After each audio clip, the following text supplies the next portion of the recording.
last few months we've been taking a look at each of the Yes solo projects, and the final album in the first series is just about to be released.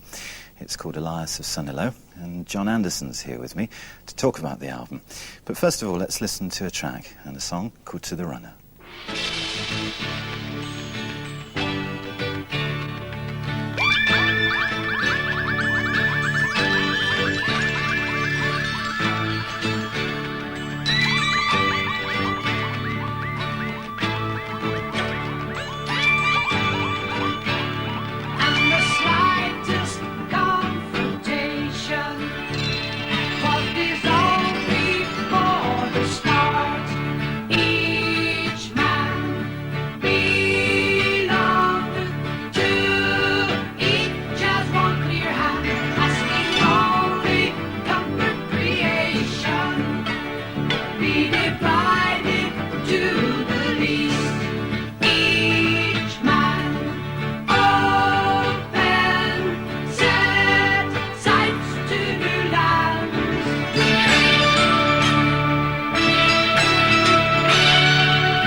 To move and to chant on the first position.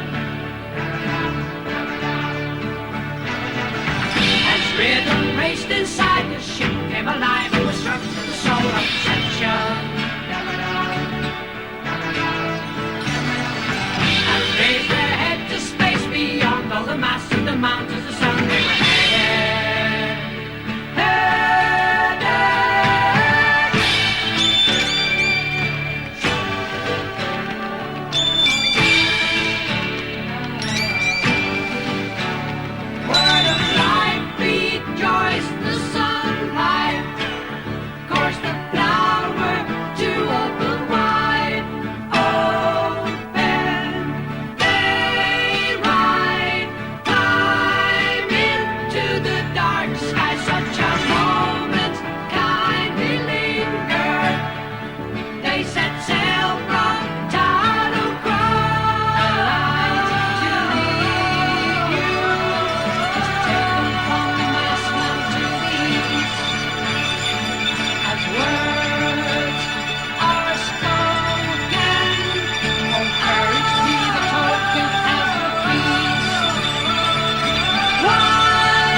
Jon, welcome along to the programme, and let's get the track title right, first of all. That track was called The Flight of the Moorglade.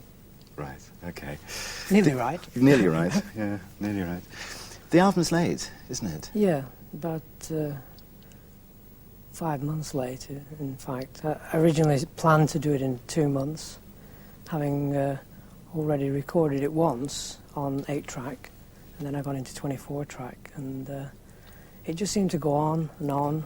It was like quite a trip, sojourn of getting into music, learning a bit about music and how to formulate the album as I felt correctly. So eventually it took about 6 months. Has having your own studio at home made very much difference? Oh, it's fantastic.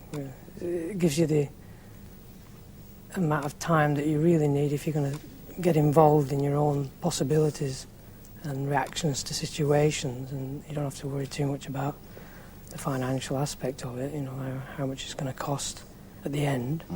You make the original cost at the beginning and then say, well, that's what I would like, and that's the kind of atmosphere I want to work in, where I can be on my own with Mike Dunn, who helped me do the album. And that's the way it feels natural to me to want to work in a studio on my own without any pressure about time and the usual expenses of making albums and so on. Mm. It occurs to me, actually, John, listening to the LP, really, that yours is the closest sounding to the band's album, certainly closer to the band than the other solo things. Possibly. Because I was very involved in directing the music of the band, mainly because I was originally involved in the song structures and then started thinking about the development of the music around the songs, and then putting forward to the rest of the guys in the band how I felt about the piece of music. I became a director of the guys in the band, so I had generally a vision of what I wanted to hear.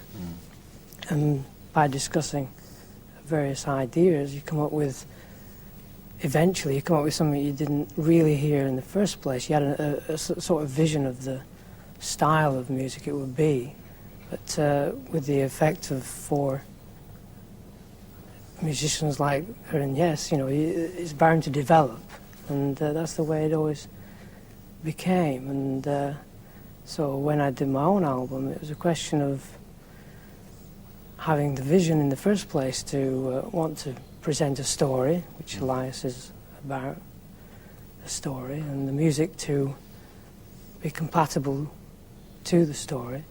And the initial vision then became this sojourn of kind of trip of getting involved in being able to make all the music myself. And basically the idea of doing it on my own was to learn about music, which I am steadily doing, happily.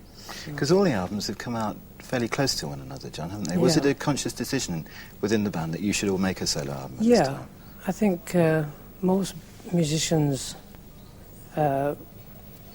in bands want to be in a band, in a group, and then at the back of their mind they've got this idea of wanting to express themselves totally on their own. And happily, Yes was in the position to do this, and you get your solo albums. Has it affected, because you're rehearsing right now, aren't you, John? Yeah, we're rehearsing for America.